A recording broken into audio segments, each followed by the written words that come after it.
All right.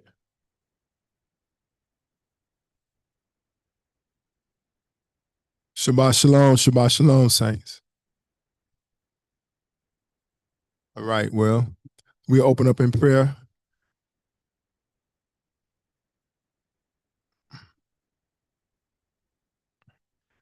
Heavenly Av, precious Yah in heaven, gracious Father in earth, we love you so much. We bless your holy shame.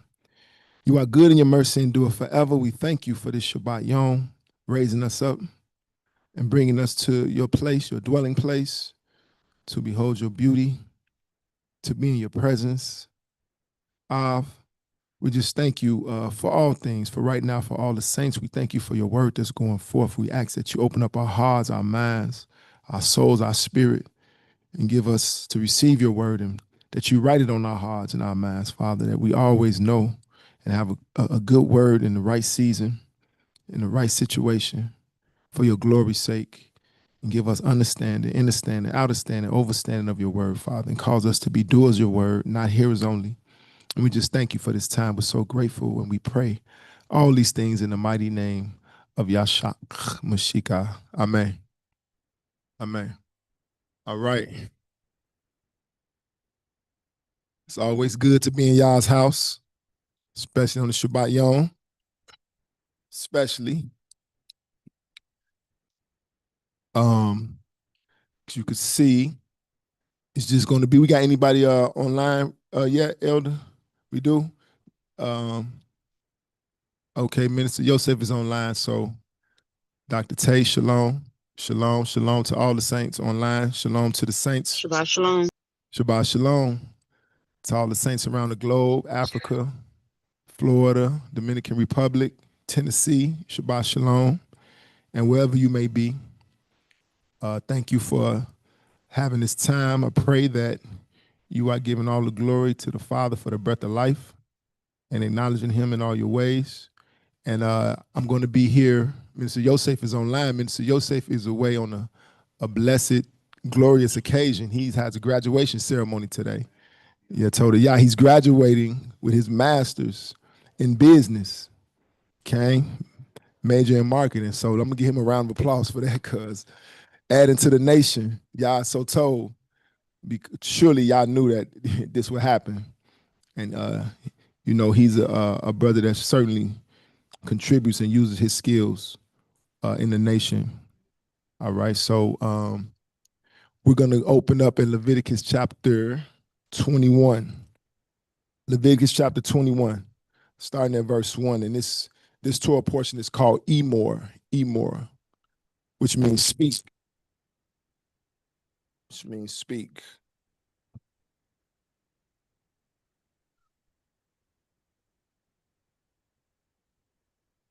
Once again, we're dealing with the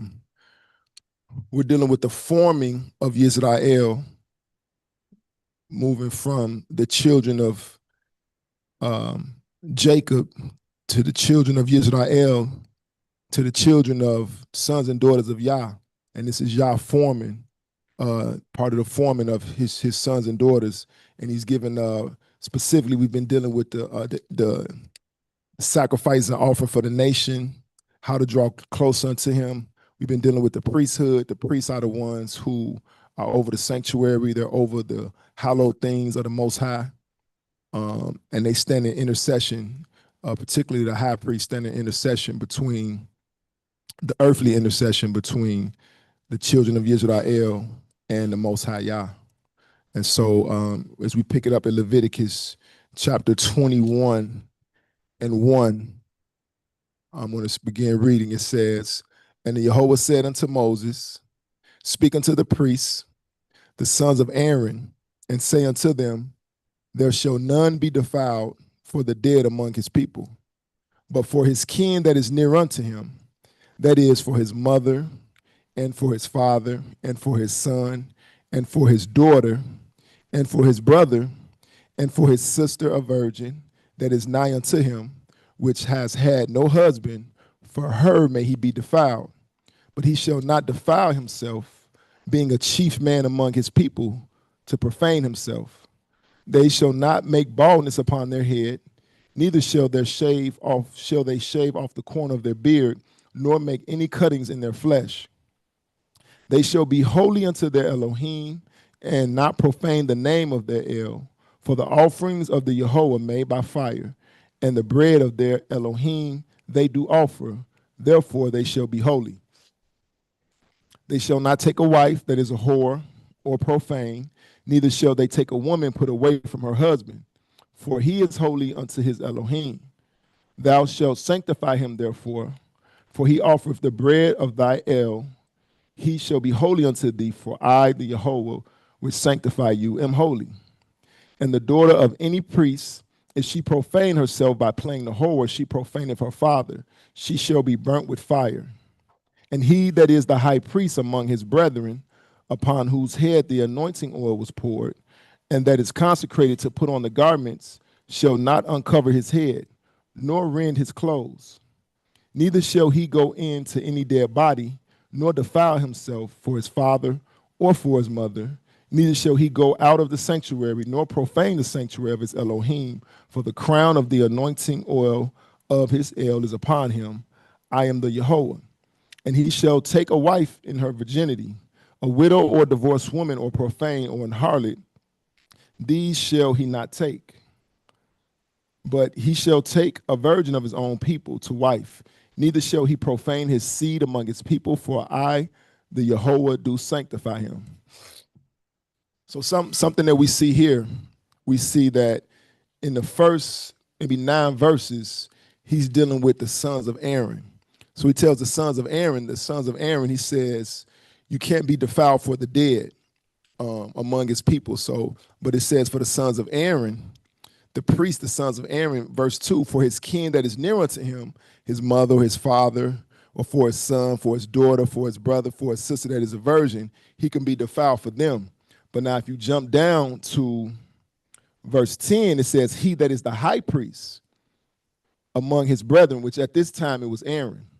It says, upon whose head the anointing oil was poured and is consecrated to put on the garments, shall not uncover his head nor rend his clothes. Now, the uncovering of the head and rending of clothes was usually something that they did when they was vexed, especially in the time of mourning.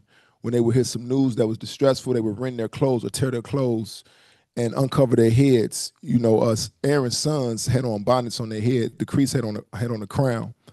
So it says, 11, neither shall he go into any dead body, nor defile himself for his father or his mother. Now you see the high priest, Aaron's sons, could go into, let's just say someone's mother had passed away, right? And they were in the tent. Now, when you entered into the tent to see your mother, you know, you see your mother, you might even touch her, you might even hug her, whatever the case may be. As a priest now, you are considered defiled by a dead body. But it says that Aaron's sons could do that for their closest of kin. They could do that. But now the high priest, Aaron, he couldn't even do it for his mother, father. He can't defile himself. So, you know, Aaron, your mother's in there, she laying dead. Well, I want to go see my mother, so on and so forth. Well, no, you can't go in there. You can't defile yourself for anything. So the high priest can never find himself defiled. And the reason of that being because the high priest had a duty every single day. Remember, there was a sacrifice in the morning and there was a sacrifice in the evening or the afternoon. 2 sacrifices he made for the nation. So his life was far beyond his own life. He was set apart strictly for service to Yah, intercede between the nations, the nation of Israel and the Father. So he could never find himself defiled, because if he found himself defiled, he wasn't able to stand before the Yehovah or present the sacrifices for the sins of the nation. So you see the difference that's being made there. It says in 12, neither shall he go out of the sanctuary nor profane the sanctuary of his El, for the crown of anointing oil is upon him. I am the Yehovah. And he shall take a wife in her virginity. You see also he has different rules for marriage. His wife must be a virgin, a widow or a divorced woman or profane or an harlot. These shall he not take, but he shall take a virgin of his own people to wife. Neither shall he profane his seed among his people, for I, the Yehovah, does sanctify him. So now I got a question. So did the high priest, or does the high priest have a call to be more righteous than the common folk? That's a question. Yes, he did. He did. Did he? Okay, he did. Okay. So then it was a different standard for the high priest in righteousness. Low. Okay, you got something, sister?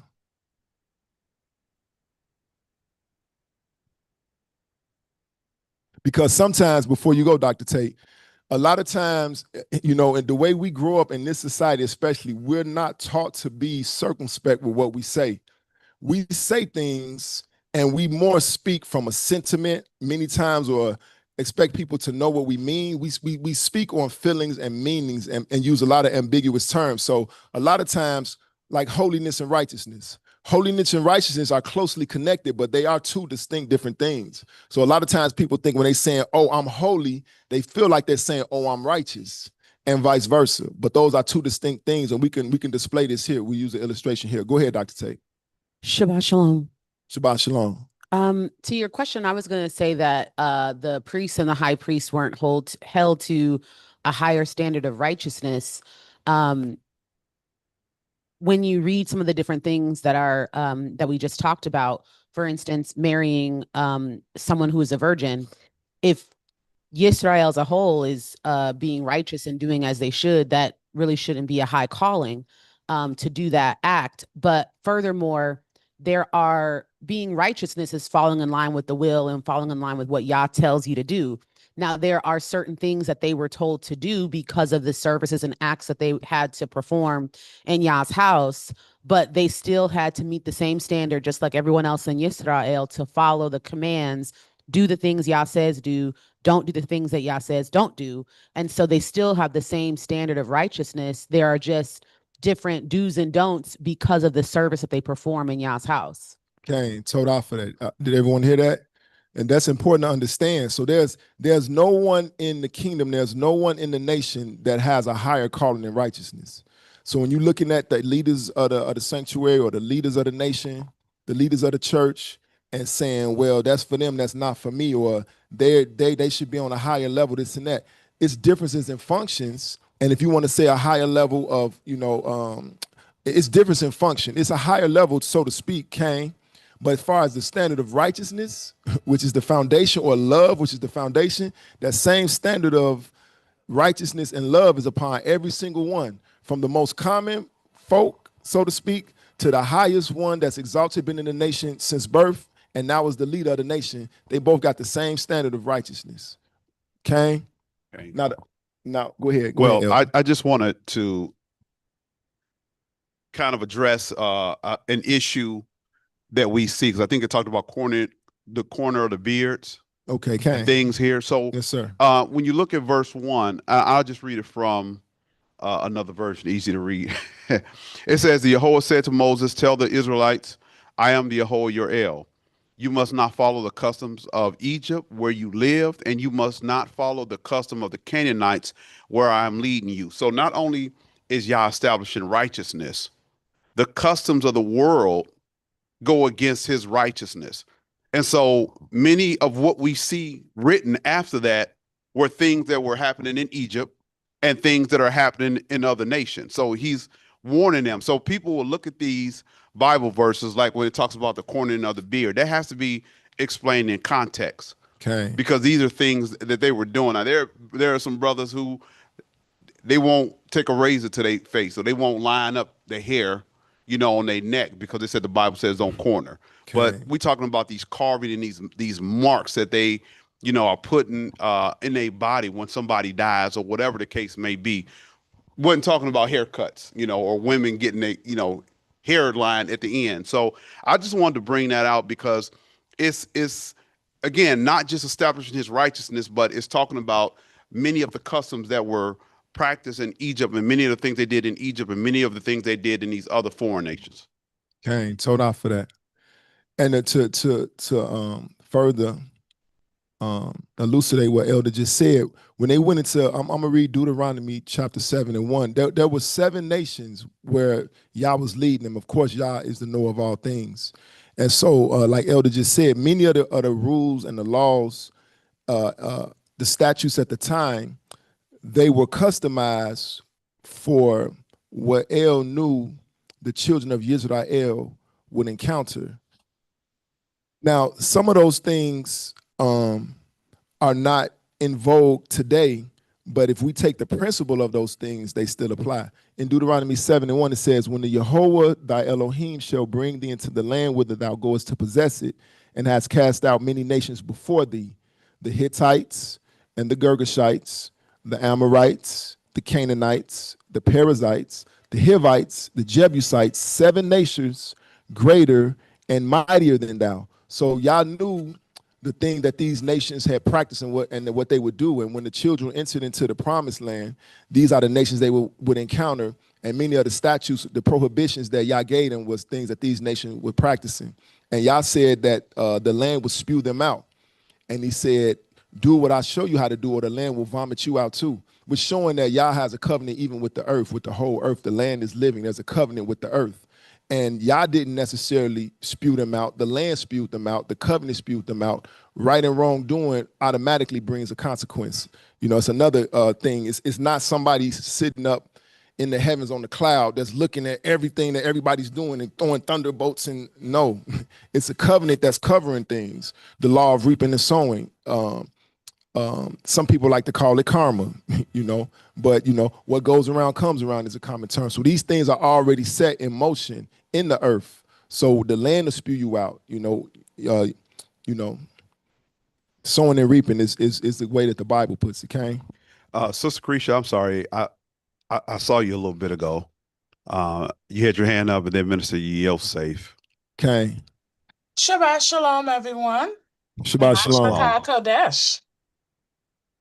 I wanted to answer your question, Brother Minister Yubuka, about the level of righteousness, and I appreciate Dr. Tate's response as well, and I'm on the same wavelength, thinking about we all need to be righteous according to Yah's standards, and we talked about it too in the Shabbat lesson last week, coming up to Yah's standard. But it's the differentiation comes in, what your role is, what you set aside to purpose for Yah. So those are the different qualifications and requirements to perform that duty. Just as in the world, you may have a job that you need to have the certain qualities, but you still have to apply like everybody else. You still have to come to work and be of attendance. You still have to have a good attitude, and you're still gonna get that paycheck. But the thing of the matter is being qualified and being able to be equipped to perform that specific duty. Shalom. Shalom, Cain. Minister Yosef, you got something?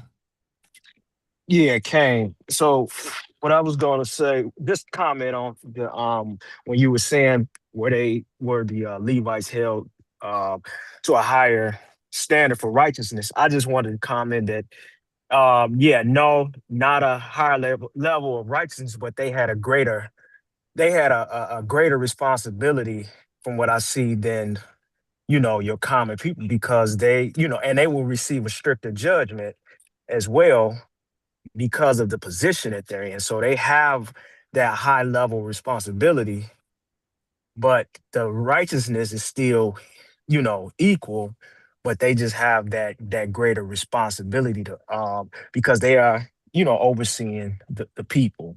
So that's what I wanted to comment. Okay, Torah. And also, Minister Yosef, if you got something to say, you just gonna have to just jump in. So because it's moving around, we don't always see your hand raised. You know how it is. So if you got something to say, just jump in, okay? Because if you wait, you ain't gonna get in. Okay, Torah. All right. So here's another question: Is Aaron and his sons, are they held to a different standard of holiness than the common folk? Cain. Okay. So Cain. Yeah, Cain. They're Levites. Okay, they have that purpose. Yes. Okay, Cain. All right, so good. So that's so we had an understanding then of the difference between righteousness and holiness. Closely aligned, but a distinct difference. And even with Yah makes a difference. And we'll read it here. There's a holy place and there's a most holy place, okay? So there's different standards or levels of holiness. All right, so we're picking up in 21 and we in 16. And Jehovah spake unto Moses, saying, Speak unto Aaron, saying, whosoever he be of thy seed in their generations that has any blemish, let him not approach to offer the bread of his ale. For whatsoever man he be that has a blemish, he shall not approach, a blind man or a lame, or he that has a flat nose, or anything superfluous, or a man that is broken-footed or broken-handed, or crooked back, or a dwarf, or that has a blemish in his eye, or be scurvy or scab, or has his stones broken, no man that has a blemish of the seed of Aharon, the priest shall come nigh to the offerings of the Jehovah made by fire. He has a blemish. He shall not come nigh to offer the bread of his Elohim. He shall eat the bread of his ale, both of the most holy and of the holy. Only he shall not go in unto the wall, nor come nigh unto the altar, because he has a blemish, that he profane not my sanctuaries, for I, the Jehovah, does sanctify him. And Moses told it unto Aaron and to his sons and to all the children of Israel.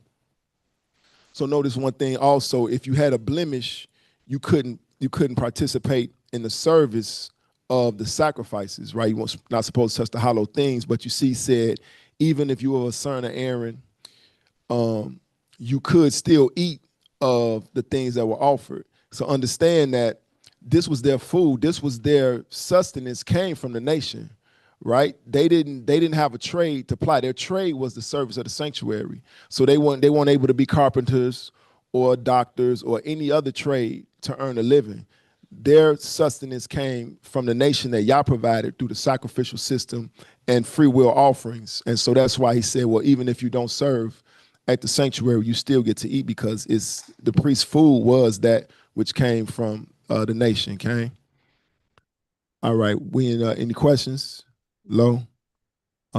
Just so everyone know, real quick, I say Minister Yosef is online because he has a graduation ceremony today. Minister Yosef is graduating today with his master's in business. Okay. Yeah. He don't talk much, but he's smarter than he look. Believe that. All right. Congratulations, Minister Yosef. All right.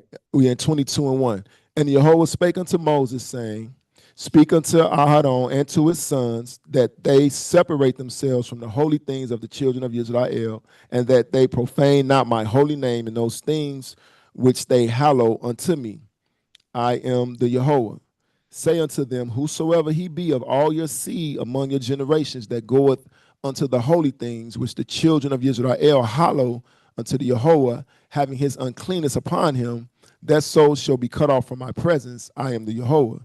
What man soever of the seed of Aaron is a leper or has a running issue, he shall not eat of the holy things until he be clean.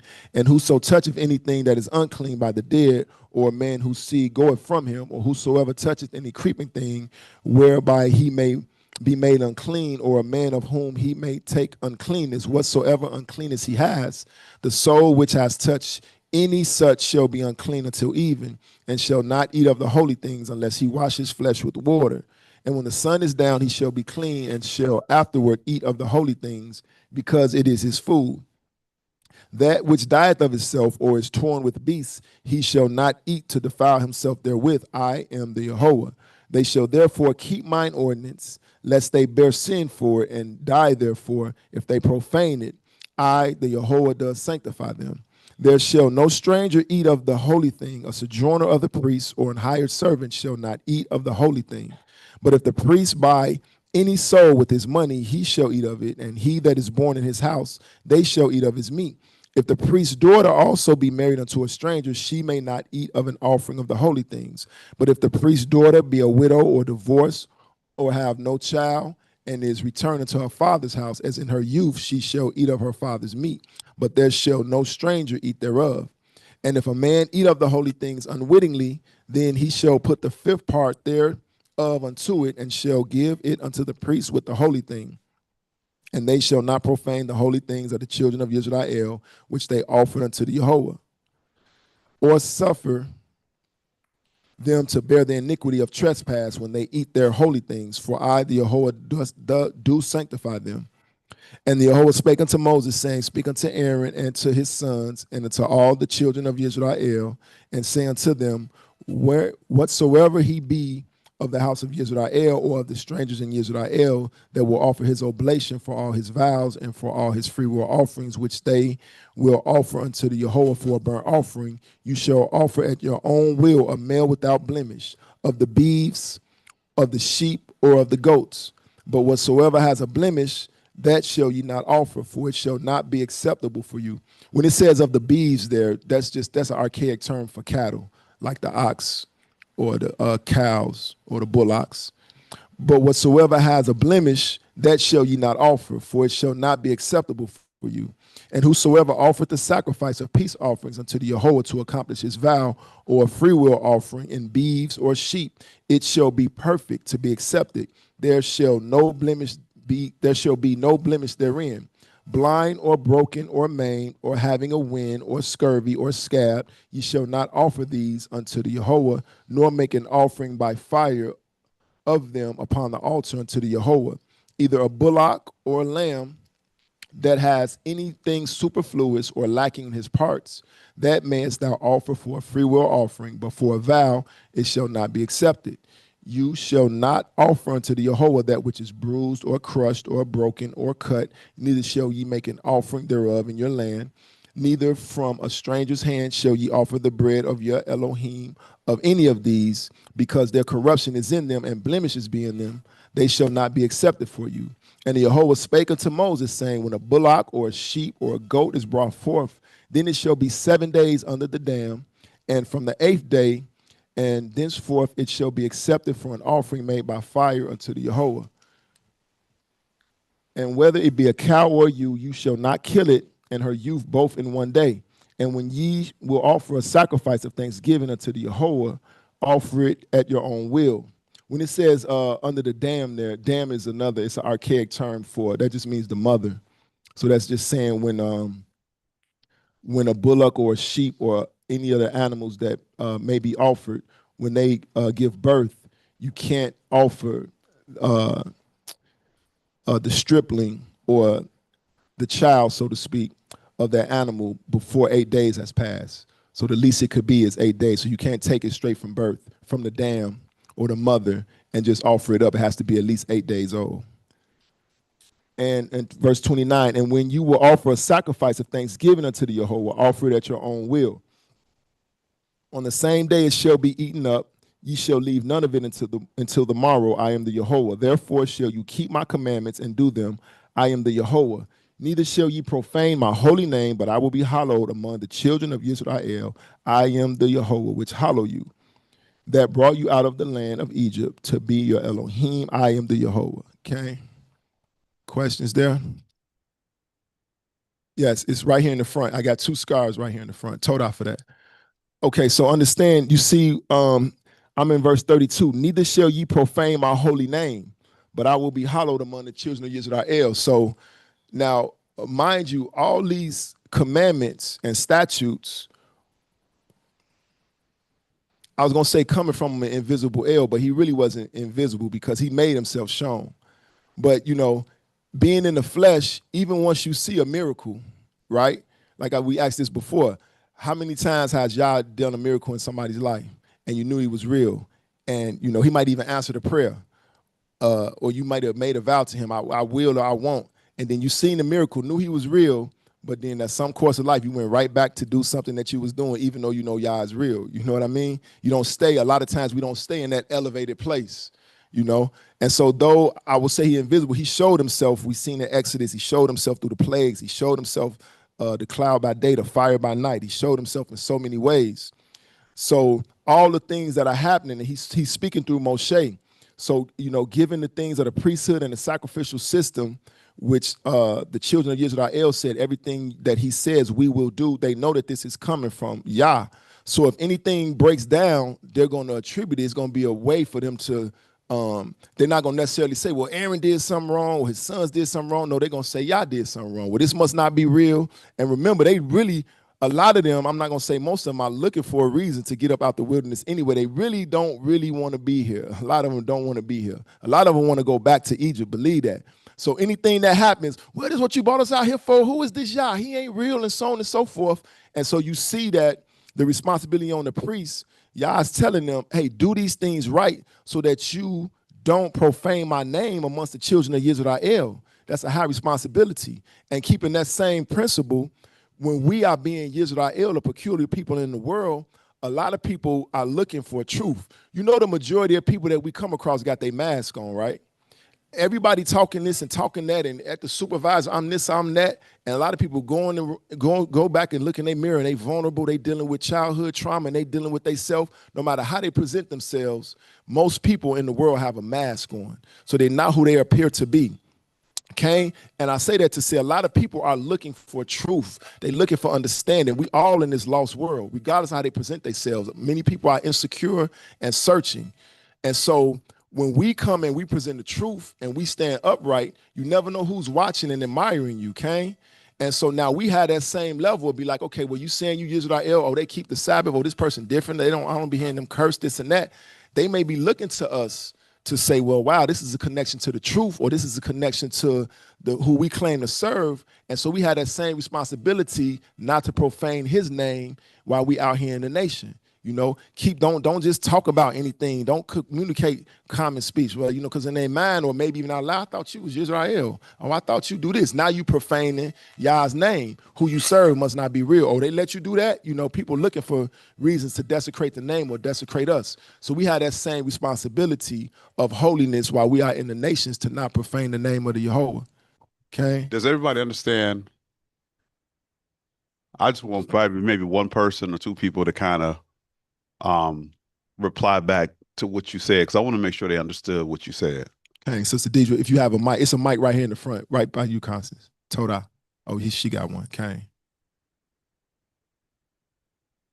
Shabbat shalom. Shabbat shalom. As you were speaking, something that came to my mind is the Bible verse where Yah says that those who worship him must worship him in spirit and in truth. Learning that when we look at the world or we perceive our circumstances, we're looking at it through the lens and the mind of Yah. We shouldn't be looking at it in a physical, worldly sense, because if we're only ever looking at things in the physical, that's going to be our response. We're going to respond to things in a physical way and not in a way where Yah has elevated us or caused us to prevail over the situation. So when we're looking to the word of Yah and anything that we do, whatever we're saying to people, how we're guiding people, it should be by the word of Yah, by the standards that Yah set forth to help the world to see beyond this physical circumstance or what the world has convinced people is their only option. We're showing people that there's more to this life than what this world has offered them. Okay. Torah for that. Anyone else? Minister Nathaniel.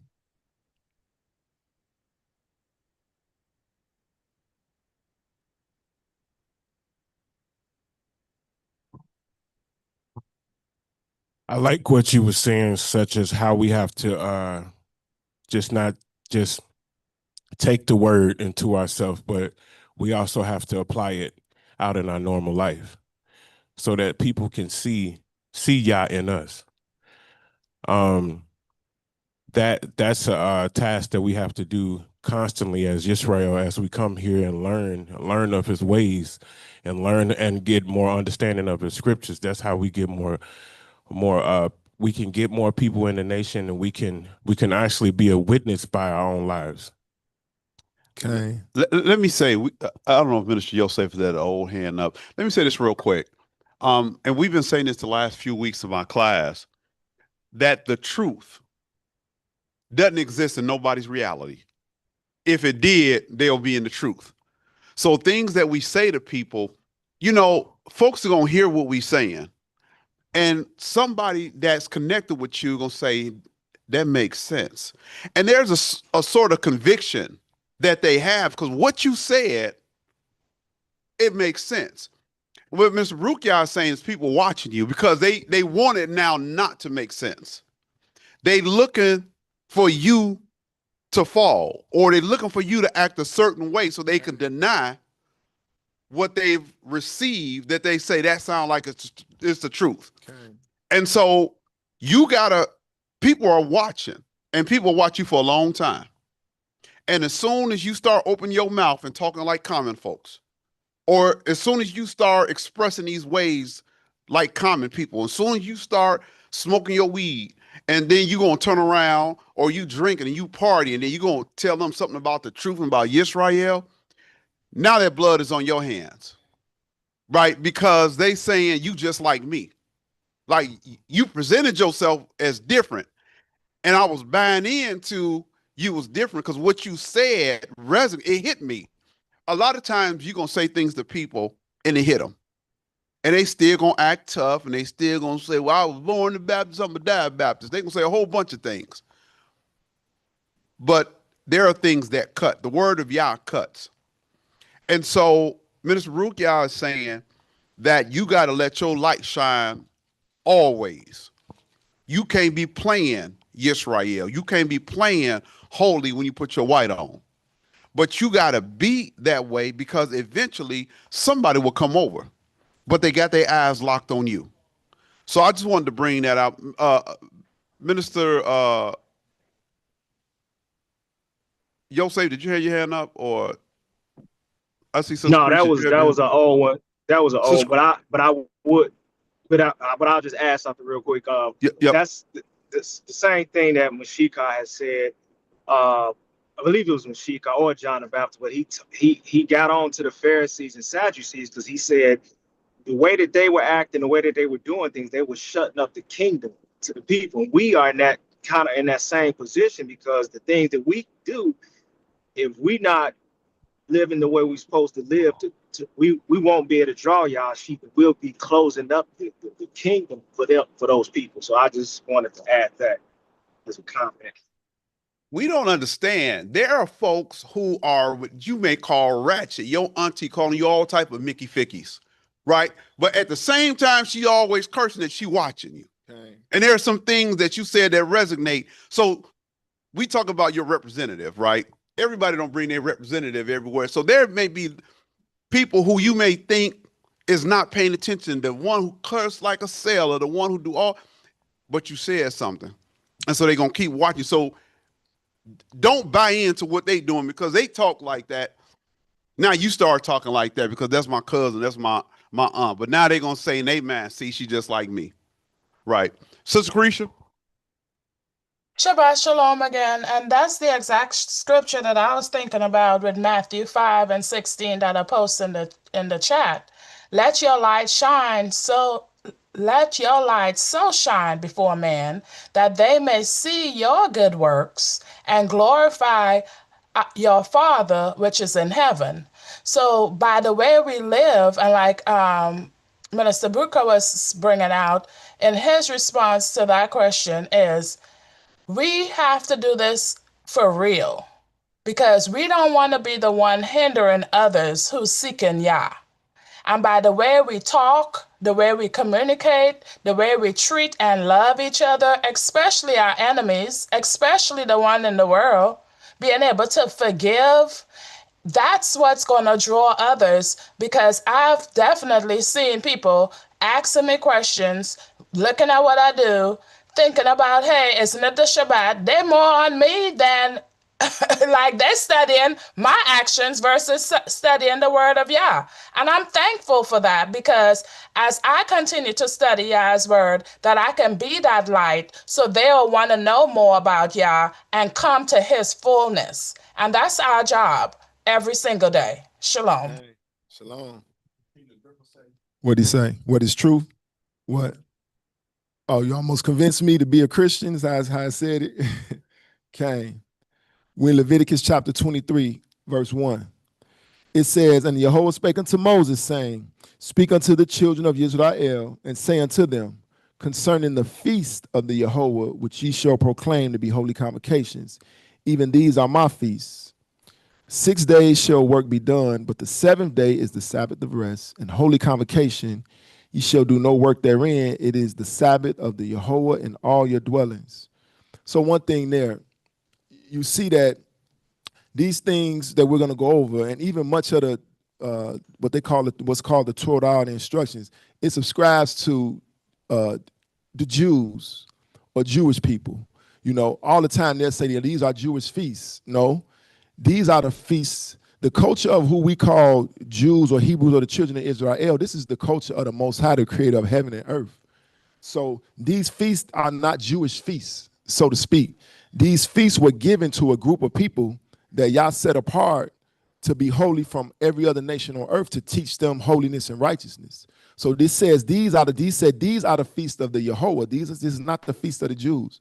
The things that he's teaching the so-called Jews, or in the Bible, more specifically the children of Israel, he's teaching them, giving them a culture and teaching them in righteousness. So these feasts are how to draw near and be in a covenant relationship with him, you know. And the purpose of the covenant is so that everything that you put your mind, to get cleansed first, to know the difference between clean and unclean, to remain unblemished. And then once we remain unblemished and we draw unto him, and he has a way for us to remain unblemished, then everything that we do, we achieve.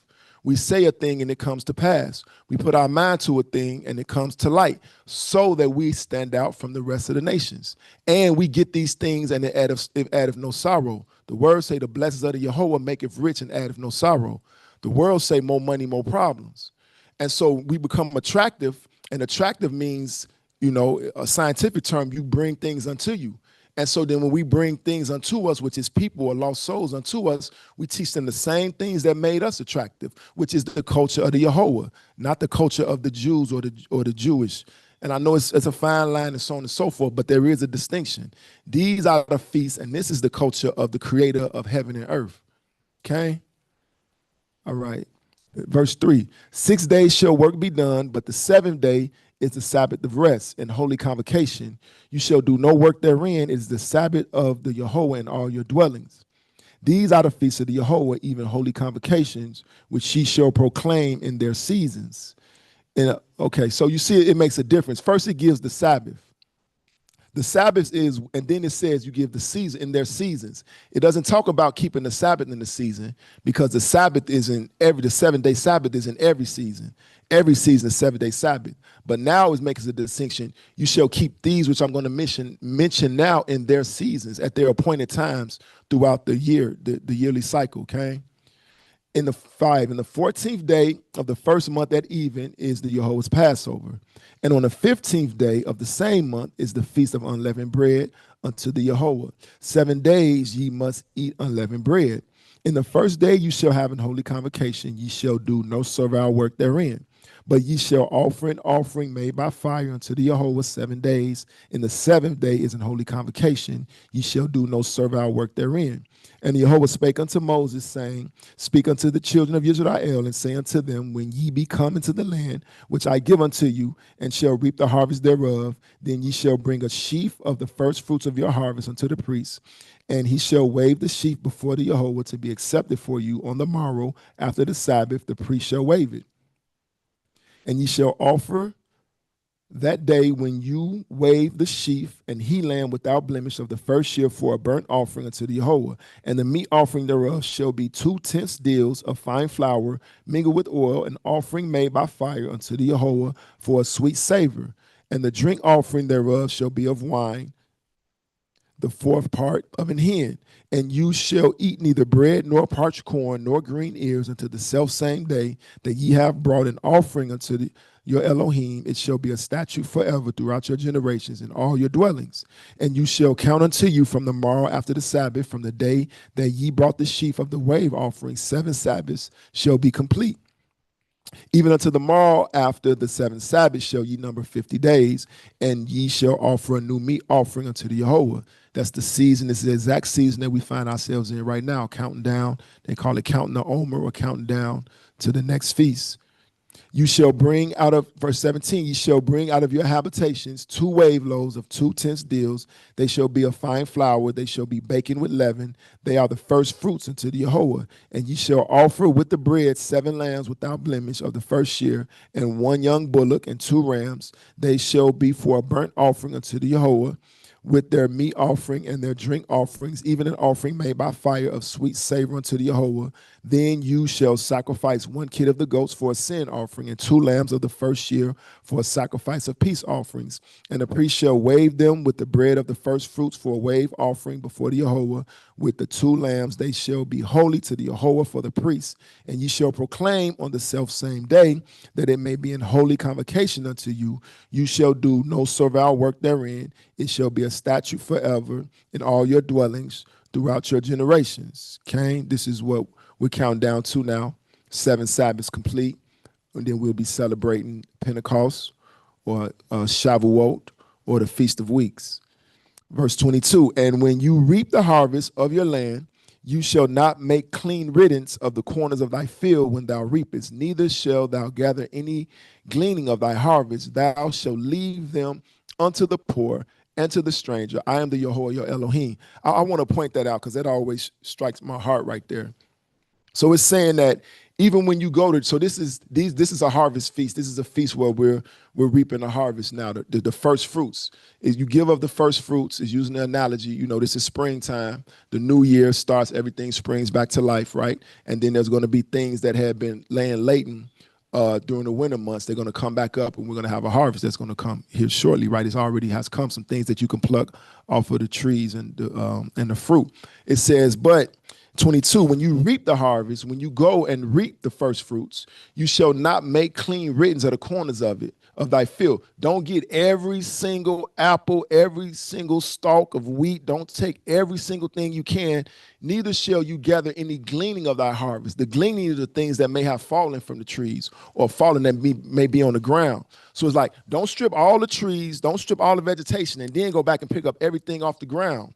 Cain, it says, you shall leave them unto the poor and to the stranger. I am the Yehovah, your Elohim.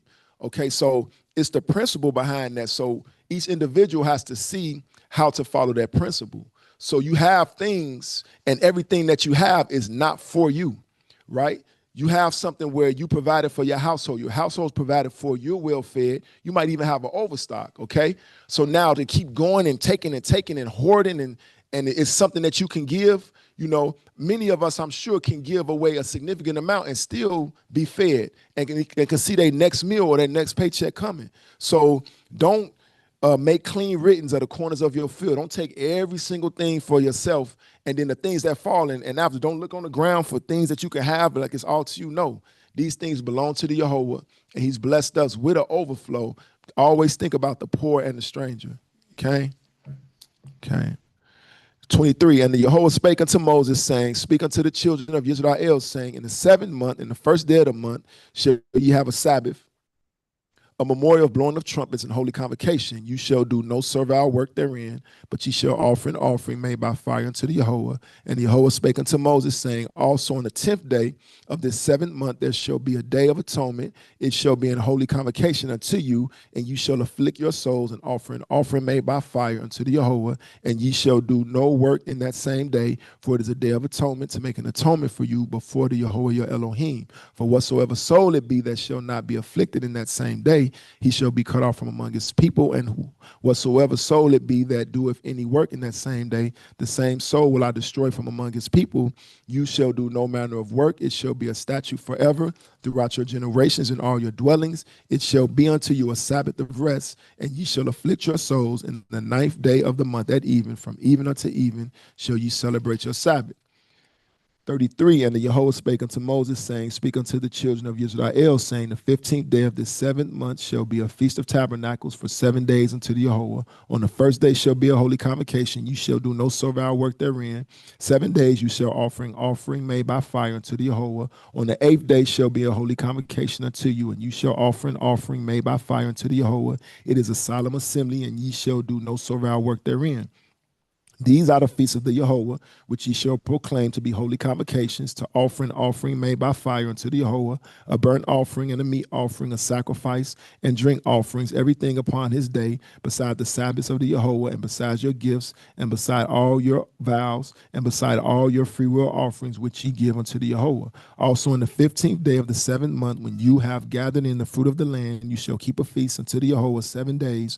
On the first day shall be a Sabbath, and on the 8th day shall be a Sabbath. Sabbath, and you shall take you on the first day the boughs of goodly trees, branches of palm trees, and the boughs of thick trees, and willows of the brook, and you shall rejoice before the Yehovah your Elohim 7 days, and you shall keep it a feast unto the Yehovah 7 days in the year. It shall be a statute forever in your generations. You shall celebrate it in the 7th month. You shall dwell in the booth 7 days. All that are Israelites shall dwell in booths, that your generations may know that I made the children of Israel to dwell in booths when I brought them out of the land of Egypt. I am the Yehovah your Elohim. And Moses declared unto the children of Israel the feast of the Yehovah. Okay.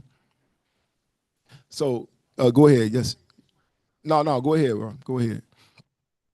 We going to the end of 24, then we moving on. Shabbat shalom, everybody. On 39, could you explain what's the difference between a vow and a free will offering?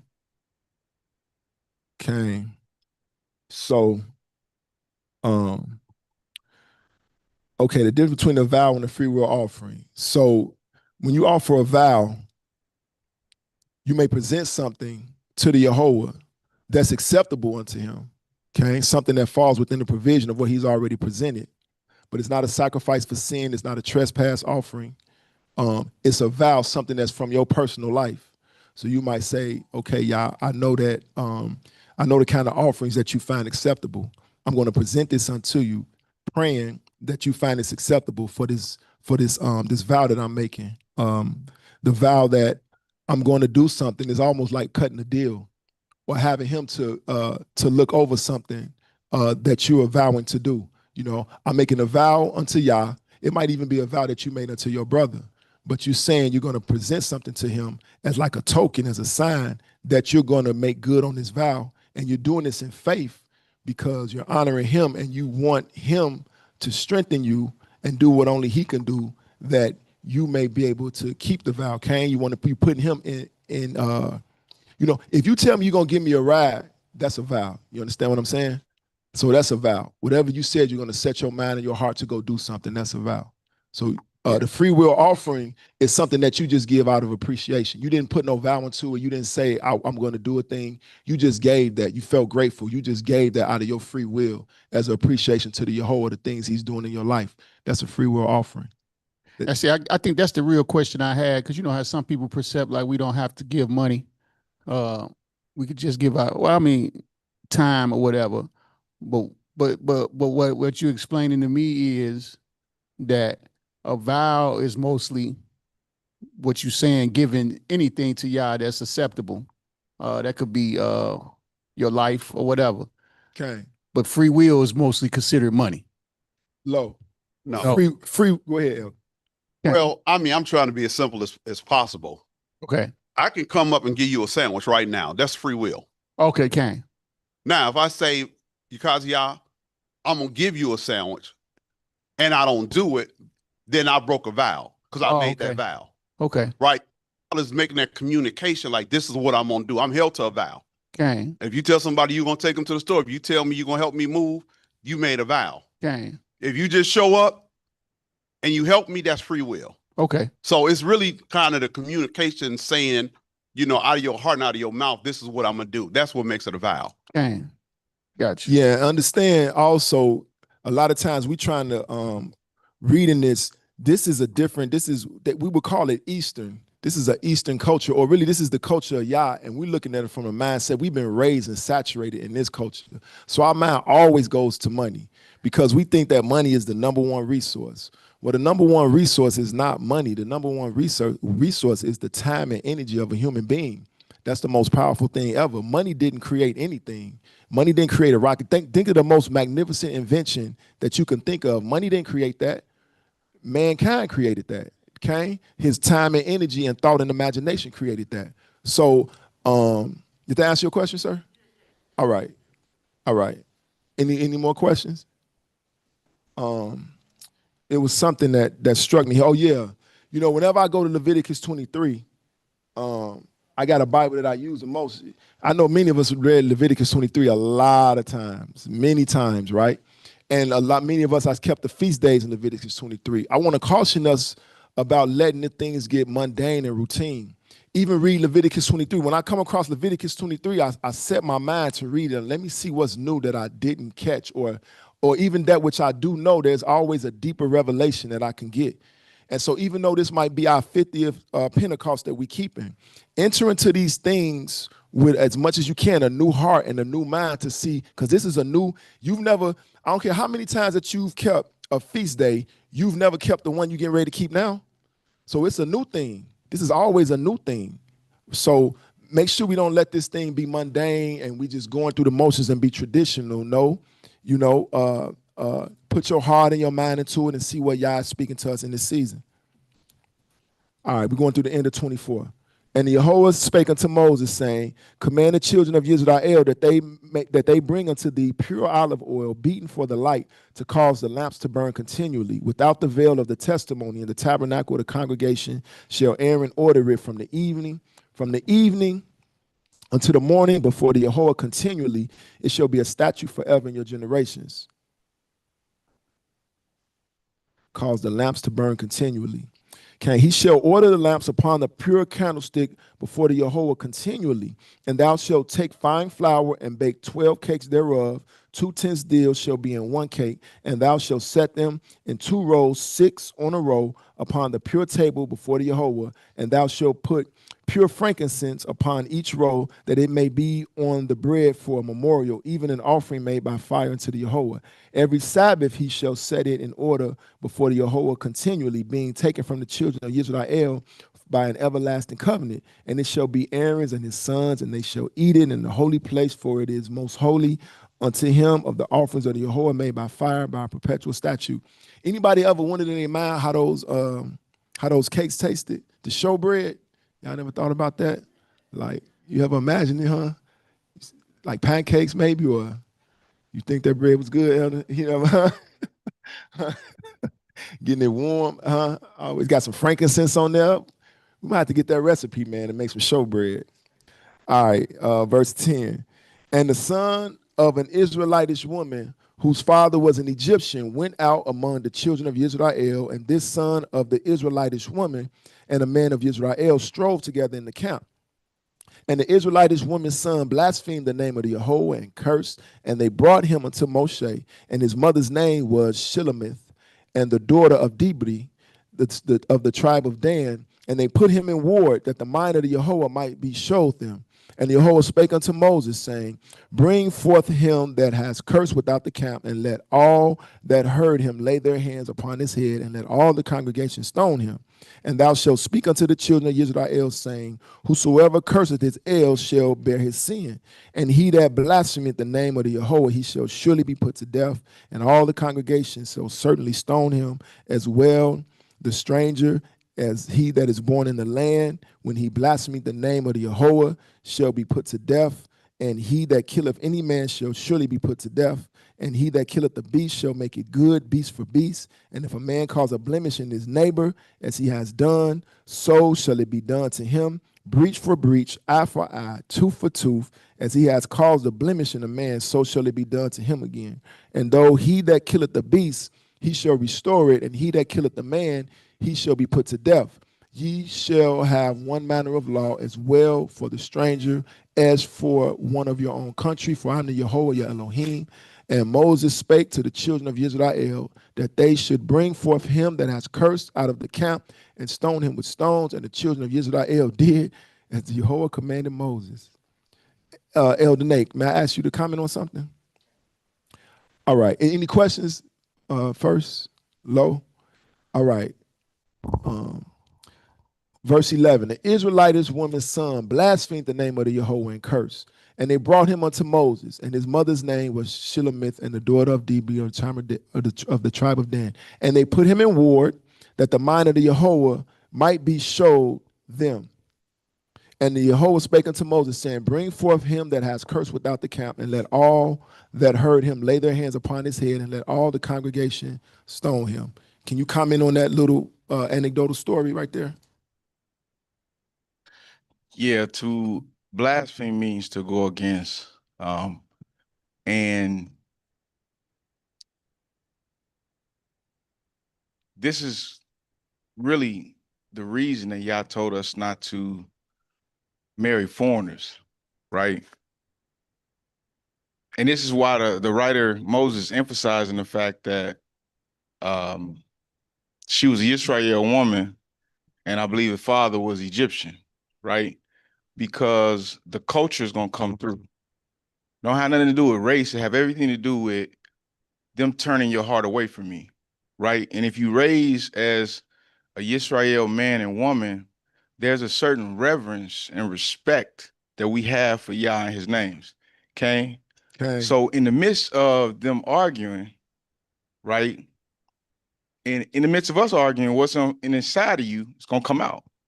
Right. And what was on the inside of this young boy was a disdain, a disrespect, a lack of honor for Yah, right? And it expressed itself through him blaspheming or going against Yah's name. Okay, so it tells me a lot about what was going on in the household.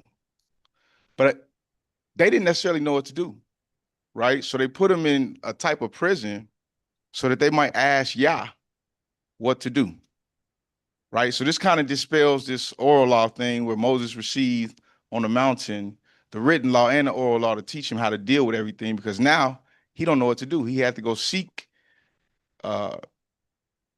information from Yah on what should be the judgment. If he already had it, he wouldn't have to go seek information. So when he goes to seek to Yah, Yah say he to be stoned. And everybody's supposed to lay their hands and do it. This thing was done publicly, right? So everybody got to participate.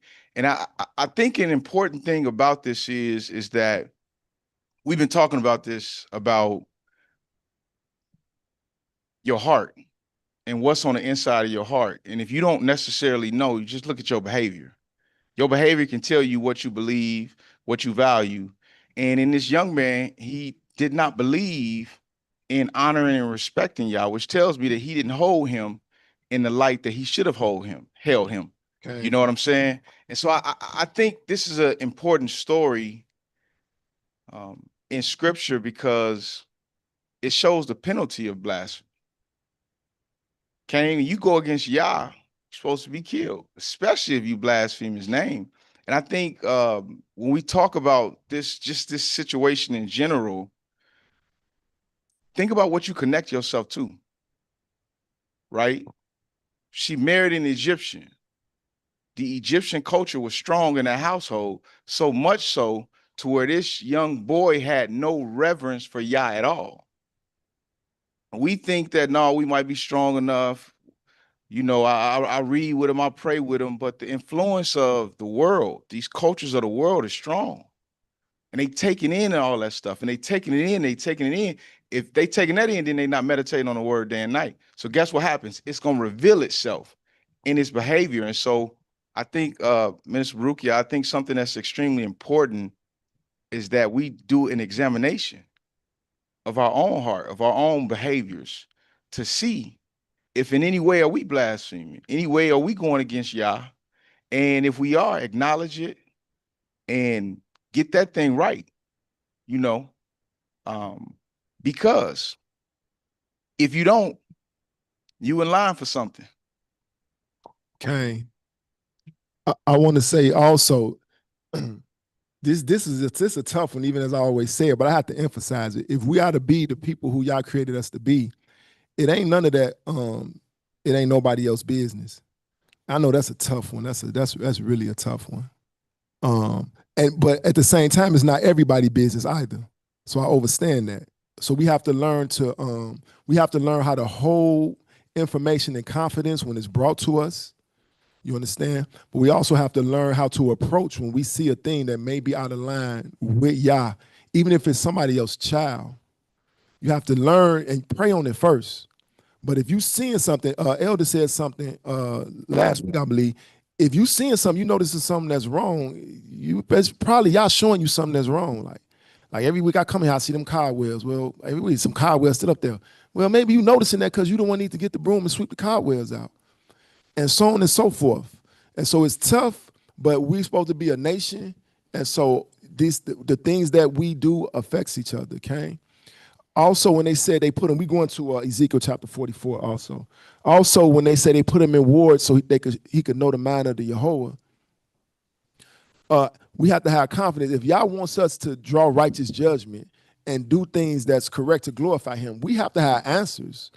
So when we go into situations that's curious and we're not sure what to do, we have to pray. And if we don't know how to do it, bring everything before Yah. Yah, I don't know how to get answers. Can you show me how to get an answer? And then when you pray the prayer, sit back and look for an answer. That's what a meditation in. Instead of moving all the time, get in a quiet place. And you can get in a quiet place anywhere in the world.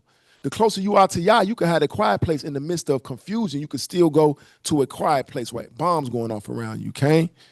But I say to say that we can have the answer. In fact, we have to have the answers in order to do and be what he called us to be. So there don't have to be any confusion for us. Or the confusion, if there is, it can be dissipated by turning unto Yah, not our own understanding, not what we think is logically. Ask Yah for the answer and wait for the mind of Yah. Okay, all right. Before we go to Ezekiel real quick. Yes, sir. We're going to Ezekiel chapter 44.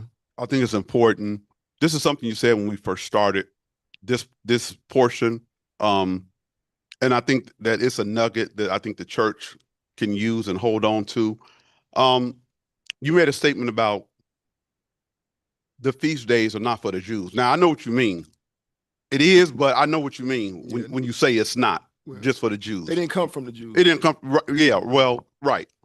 And so I just want to just give this dialogue real quick so that you can cause people to think. When we think about Genesis, the 2nd chapter, I believe verse 1, the Bible said that El had finished creating everything. Okay. And the Bible said that he rested. Okay. The Bible said that he sanctified the 7th day. He hallowed it. So the 7th day Sabbath was sanctified and it was hallowed. The children of Israel didn't exist at that time. Okay. There was no such thing as Jews at that time. Okay. So we can use that Bible verse to show that the Sabbath was created for all mankind. So you can't say it was created for the Jews because the Jews wasn't there.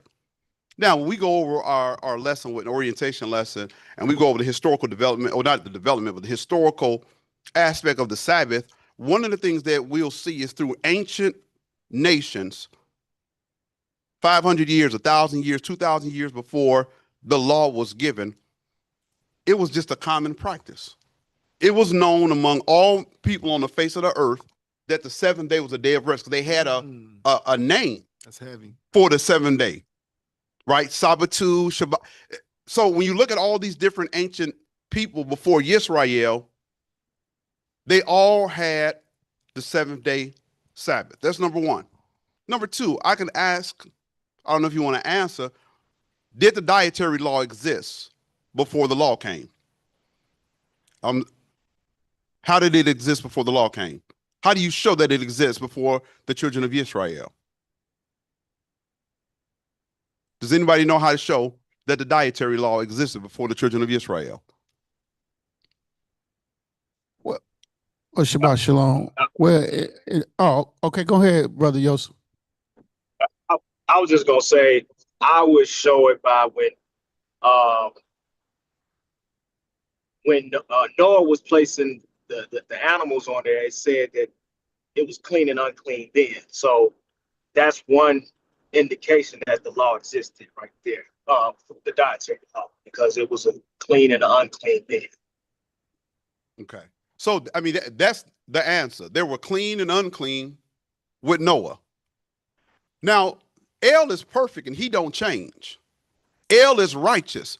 So even if you didn't see it until he gave it in Leviticus, until we see it in Leviticus, it existed in his mind. He's not going to just all of a sudden have things that are unclean. Now he's all of a sudden going to make it clean. So everything that El gave, right, whatever he gave it, it was already established in his mind before man came. Okay. Right? So we have to be able to articulate that and show that the law and the Sabbath and the dietary law, right? And there's some other things that we can show. It existed before the children of Israel. It existed before the Jews. Now, of course, the children of Israel didn't become a nation, right?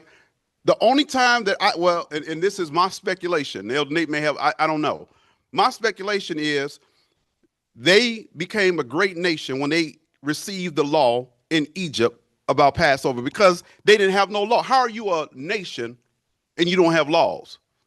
So they went in as a handful of people in Egypt and they came out with over 600 something thousand. So when El gave them the commandment about when your children ask what mean ye of this feast, this is the first commandment that I can recall that El gave to the children of Israel. So the Bible doesn't tell you exactly when they became a great nation, but they became a great nation while they was in Egypt, right? So the Jews or the Hebrews or the children of Israel didn't exist as a nation. Yaakov had the name of Yisrael, but as a nation, they didn't exist. So all these are three things that we can kind of use to show that this wasn't to a people that were already here on earth.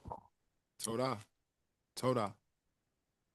We in Ezekiel, I'm gonna speed up the reading here a little bit. We in Ezekiel 44, we're starting at verse 15, and we're going through the end of the chapter. It says, but I will make them keepers of the charge of the house. Now, context, this is talking about the priests, sons of Aaron. Ezekiel 44, verse, 14. Okay. Let me start at 15. I didn't have to get the context for 15. But the priests, the Levites, all right, there's the context. The sons of Zadok that kept the charge of my sanctuary when the children of Israel went astray from me, they shall come near to me to minister unto me, and they shall stand before me to offer unto me the fat and the blood, saith the Yehovah Elohim. They shall enter into my sanctuary, and they shall come near to my table to minister unto me, and they shall keep my charge. And it shall come to pass that when they enter in at the gate of the inner court, they shall be clothed with linen garments, and no word shall come upon them, no wool shall come upon them, whilst they minister in the gates of the inner court and within. They shall have linen bonnets upon their heads, and shall have linen breeches upon their loins. They shall not gird themselves with anything that causes sweat. I want to say this as a side note. When Yah uses things, we were talking this, science confirms the correctness of Yah. So without going too deep, if you're interested, go look unto the fabric linen and see the effect that the fabric linen has upon the body, and see what and see what other fabric has. You'll be very shocked, and it'll open up the understanding why Yah said linen. It's not random that he said linen. Linen, your body has a certain reaction to linen. Okay, all right, that's something that's interesting. 18, they shall have linen bonnets upon their heads, and shall have linen breeches upon their loins. They shall not gird themselves with anything that causes sweat. And when they go forth into the utter court, even into the utter court to the people, they shall put off their garments wherein they ministered, and lay them in the holy chambers, and they shall put on other garments, and they shall not sanctify the people with their garments. Neither shall they shave their heads, nor suffer their locks to grow long. They shall only poll their heads. Neither shall any priest drink wine when they enter into the inner court. Neither shall they take for their wives a widow, nor her that is put away, but they shall take maidens of the seed of the house of Israel, or a widow that had a priest before. And they shall teach my people the difference between the holy and profane, and cause them to discern between the clean, the unclean, and the clean. And in controversy there shall stand in judgment, and they shall judge it according to my judgments, and they shall keep my laws and my statutes and all mine assemblies, and they shall hallow my Sabbaths. And they shall come and no dead person to defile themselves, but for father, or for mother, or for son, or for daughter, or for brother, or for sister that have had no husband, they may defile themselves. And after he is cleansed, they shall reckon unto him 7 days. And in the day that he goeth into the sanctuary, unto the inner court, to minister in the sanctuary, he shall offer his sin offering, saith the Yehovah Elohim, and it shall be unto them for an inheritance. I am their inheritance, and ye shall give them no possession in Israel. I am their possession. They shall eat The meat offering and the sin offering and the trespass offering and every dedicated thing in Yisrael shall be theirs. And the first of all the first fruits of all things and of every oblation of all and of every sort of your oblation shall be the priest. Ye shall also give unto the priest the first of your dough, that he may cause the blessing to rest in thine house. Now, dough there is referring to money. So y'all, that's where they came from. Get the first of your dough, that he may cause the blessing to rest in thine house. I'm just joking. All right, 31. The priest shall not eat of anything that is dead of itself or torn, whether it be a fowl or beast. Cain, any questions with that? Okay, Cain, it's online. Please, we're going to Matthew chapter 26. Anaya, Shabbat Shalom. Matthew chapter 26 is where we're going next. Shabbat Shalom. So Shabbat as Shalom. far as the verse that we were just reading, there's another listener here with me, and they wanted more clarity as far as the dietary law. Can they ask a specific question? Is there a specific question? Because that's a broad topic. What clarity did they want? Tell them don't be shy. They can get on the phone. No, come on. Anaya, did you hear my question? He said that he can't speak right now. He said what? It was just as far as the dietary law being a thing before the nation was even established. I think that's what he was asking for clarity. Okay. And what he Cain. So when we were Elder Al was commenting on this, the broad overview was these laws, statutes, and commandments existed from eternity. So as you can see, like the Most High is not a baby. You know how a baby, they are born and then they grow and develop? Yah always has been. So whatever Yah is now, he always has been. So those laws, statutes, and commandments, he didn't develop them over time. They've all been there, and they didn't derive from anyone on earth, and they were given to all of humanity. So specifically with the dietary law just means there were things that Yah created from the beginning of time, and everything that he created had a purpose. When we go into the animal kingdom, there's things that he made fit that were clean for consumption, and there are things that he made fit not for consumption. Now, it's not that, let's say, a clean animal, it's not that that animal was created to be eaten, all right? Because the first instructions didn't even include eating any animals in it. But after the time of the flood, when he first gave instructions on animals that you could eat, when he said you could eat animals, it was certain animals that he knew in his awesome wisdom, because he's the creator, that would defile your body or make you sick or make you unclean, that weren't good for human consumption.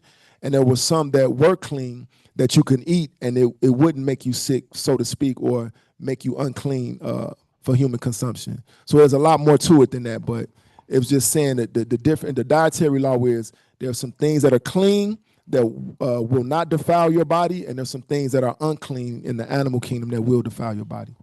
Ask him if that answered this question. And let me say this real quick. Number one is about obedience, but number two, it's about biology.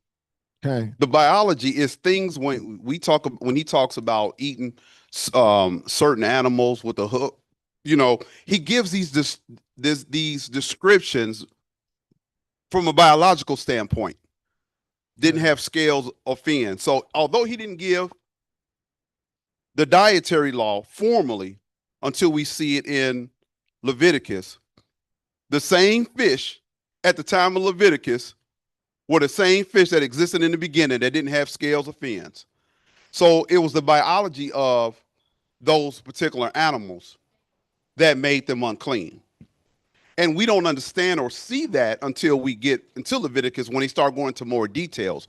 But we see from the time of Noah that he told him to get clean and unclean. So the idea of animals being clean and unclean, there were animals that were, I don't even say they were even consuming those at that time. I don't want to get into that, but the fact that Noah brought clean and unclean animals, know that the biology of the animals were still the same during the time of Noah and prior as it was in the time of Leviticus. Okay. Anaya, did you get that? Yes, he said you answered his question. Okay. Also, a good study for y'all to do also is just to take a animal. Now I know you can get them a land animal, a creature in the sea, maybe like shrimp, and just see what a shrimp actually is. It's a study like Elder Al said, just a biological scientific study, and see what a shrimp actually does and what's the purpose and what a shrimp does. And it could give you a clue into what makes a thing clean and unclean. All right. Total. Aloha.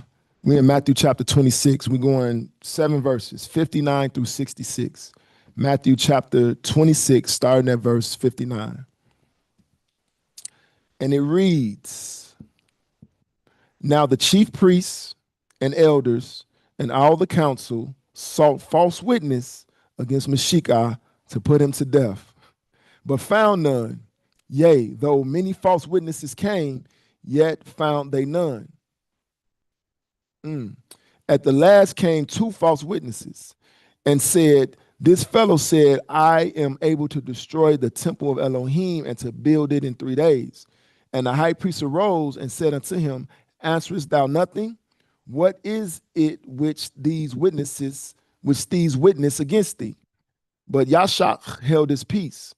And the high priest answered and said unto him, I adjure thee by the living Elohim that thou tell us whether thou be the Meshachah, the son of Elohim. Yashak said unto him, Thou hast said. Nevertheless, I say unto you, hereafter shall ye see the Son of Man sitting on the right hand of power and coming in the clouds of heaven. Then the high priest rent his clothes, saying, He hath spoken blasphemy. What further need have we of witnesses? Behold, now ye have heard his blasphemy. What think ye? They answered and said, He is guilty of death. Wow. How far we fell. Speak on that, Elder Nate.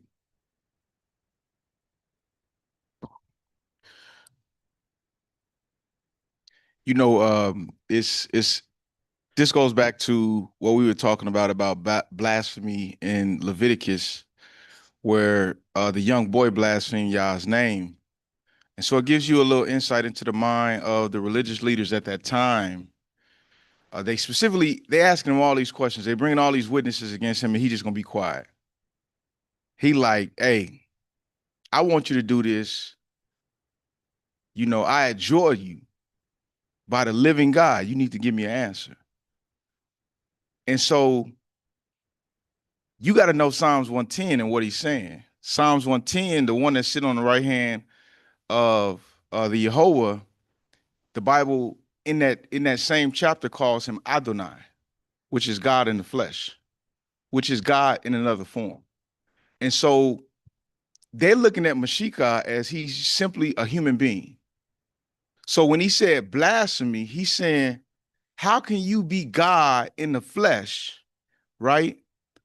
You can't be God in the flesh. So because you speaking against God by making yourself God, the judgment is that you to be killed because you committed blasphemy, right? And so if you understand what blasphemy is, if you understand what Psalms 110, 1-7 is saying, you understand that Meshachah acknowledged that in saying that I am God in the flesh.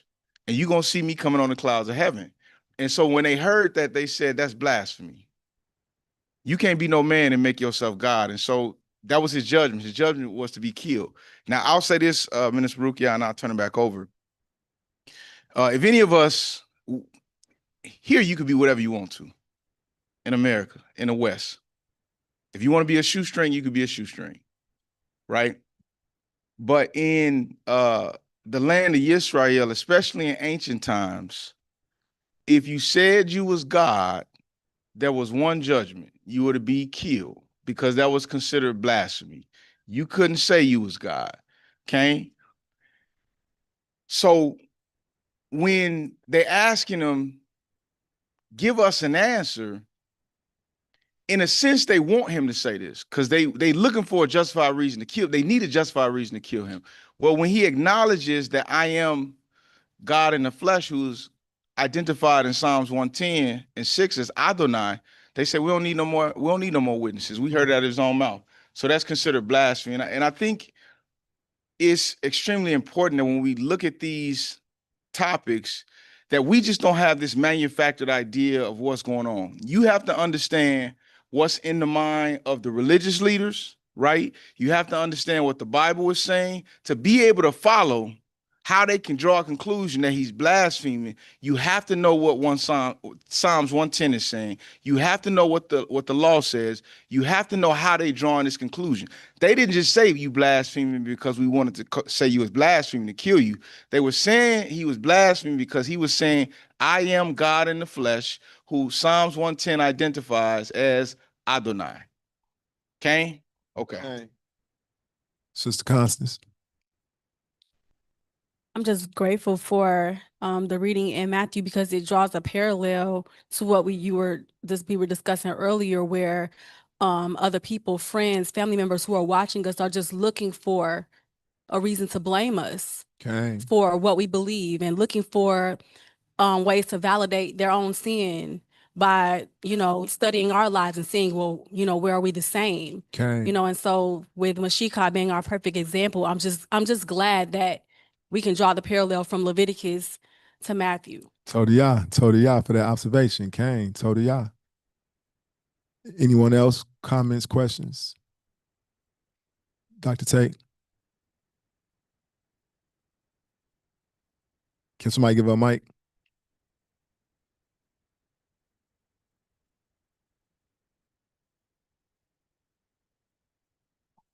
I just wanted to make a comment from an earlier chapter that we read in Leviticus, the 23rd chapter, verse 22, when you were highlighting the importance of not making clean riddance of the corners of the field and all of those things and how it can apply in our life. What really struck me is that as you continue to read that verse, at the end of it saying to leave them unto the poor and to the stranger, there's a colon there, and then it says, I am the Yehovah, your Elohim. And as I was trying to really process and think, of course we've read this chapter many times, but something new that I saw there was to do that, to not make clean riddance of the field or whatever that field is in our life. It requires us to remember that we serve the Yehovah Elohim and that he will make provision and he will provide for us. Because to make clean riddance of all the corners of the fields and to collect all the things that have fallen and to store things away and to harbor all these things would suggest that you don't have confidence that El is going to continually provide for you. And so that was just something that I newly took away from this chapter, is just that to operate in a sense of scarcity would suggest that I have little confidence that I serve the Yehovah Elohim that provides for me in all of my ways and has up until this point, and so will continue to do so in the future. Okay, Todia. Wow, that brought up a lot right there. Do y'all know we're not even supposed to be worried about food, clothing, and shelter? See how that's so counterculture to how we grew up? Like, we ain't supposed to even be thinking about these things. You ain't supposed to be thinking about it. Now, don't get me wrong. Don't be ignorant to say, when you have to still go to grocery shopping. Nobody, you still have to go do these things to eat, of course. But I'm saying it's not your primary concern. It's not even secondary concern. It's not even third-dairy concern. It's not even fourth-dairy concern. Because, listen, when Mashika says, seek the kingdom first and all his righteousness, and all these things shall be added unto you. Look, if we seek the kingdom first, everything will be added unto us we'll need. It's so that we don't have to be so concerned with ourselves all the time. Always thinking about yourself. And some of the thinking about yourself, yes, like I said, I'm not being facetious or unwise. Of course, we have to do things to food, clothing, and shelter. But all the time, dominated thought, food, clothing, shelter, pleasure, food, clothing, shelter, pleasure. You can't serve in that mindset. Where's the time for him at? So now, if you seeking first the kingdom and all these things added unto you, meaning you got food, clothing, shelter, you comfortable, you even got some of the desires of your heart, but you comfortable when you good, now you got a clear path. You can sit back and meditate on the word, and then you can hear clearer on what you should and how you should serve.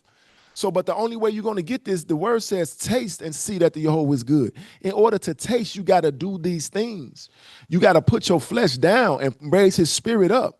So let's not say, oh, this don't work or that don't work when we haven't given full effort to put the effort into doing what he's saying. The first thing to check is, am I in alignment?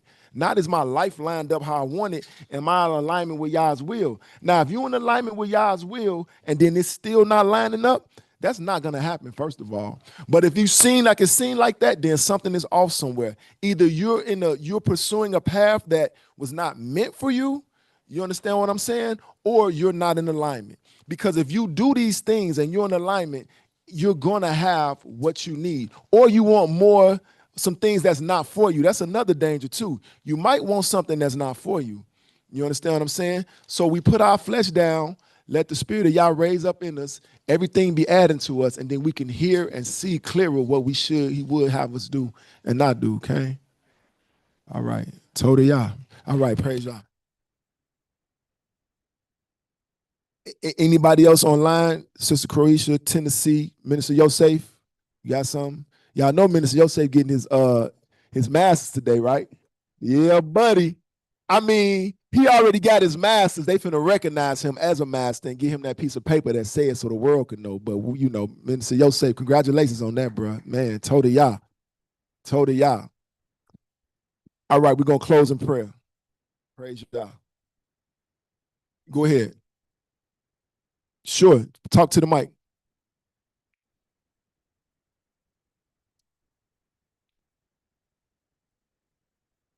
Yeah, Shabbat Shalom. This just resonated in my spirit just now when you was talking. You know, we always, the flesh is weak, the flesh is weak, the flesh is weak. That's what we always, that's the excuse we use. But what are we going to do to get our flesh strong again? What are we going to do to get our mind strong again and our will? That's all. I just wanted to put that in the air. Praise Yah. Torah Yah. All right. Woo. Heavenly Av, you're so good. You're so good to us. You picked us out of all the earth to draw us unto you so that you can teach us from your heart and your mind. That's so awesome. We're so grateful. We serve you with joyfulness and gladness for the abundance of all things. We have everything that we need in your word. We live off your word. We sustain off your word. We lean into your word. Teach us, Yah, how to cast all of our burdens upon you. And we just thank you for the Shabbat Yom, Father, that you had, Father, before we ever touch earth. From the beginning of time, you set apart a day of rest for us, Father. On a constant cycle, Father, that we may enter into your rest. We thank you for the earnest of expectation for your eternal rest that we have right now. We thank you for delivering us all here safely. Thank you for protecting our vehicles, protecting our homes while we are absent. Thank you for causing us to be lights in the world. We're praying over all the saints who are pressing their way, Father. Protect them on the roadways and their travels to arrive in your house safely, Father. Cause us now to enter in, Father, with praise and thanksgiving. Abba, and give us the mind of oneness. Give us the mind and heart of Yashak, Father, as the lesson continues to go forth and goes forth from the elders, Father. Give them acceptable words. Speak through them, Father. Use them as a vessel, Father, to put out, Father, that which you've placed in their mind and your heart for the accomplishment of your will, not only in their lives, Father, but in the lives of the saints and even in the world of the nations, Father. So we just thank you. We bless you for your engrafted word. And we love you so much. Words can't express. And we pray all these things in the mighty and precious name of Yashak Mashiach. Amen. Amen. Hey, y'all know what though? The Shabbat is a delight.